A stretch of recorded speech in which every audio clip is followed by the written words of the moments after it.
في البيت ما انتش خارج منه ابدا. والله يا سندس يا اخويا، الحقيقة يعني ما معكش مش كده؟ انت عارف انا يا دوبك خارج من جهاز سلوى. عمي تسمح؟ ايه ده؟ المبلغ اللي انت عاوزه بعد اذنك يا بابا. وبابا ماله يا نبيل؟ سندس اخويا وانت برضو ابني. انا سمعت حديث عمي سندس وما خلصنيش انه يخرج من عندنا مرة تانية مكسور الخاطر. ال100 جنيه اهم يا عمي، انا كنت محوشهم من ضمن مهري عشان اتجوز.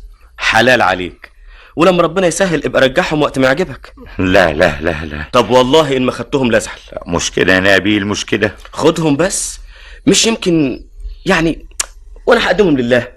بتقول ايه يا نبيل؟ ما يمكن بقدمهم كده يعني بغني على حاجة. حاجة ايه؟ ايد بنت عمي رابعة. ايه؟ الله يجازيك يا نبيل، اما حتة مفاجأة. لا لا لا. الله عمي سندس، انا مش فاهم يا طنط ليه عناده ده. عمك سندس ابن حلال فقير لكن نفسه عزيزة قوي،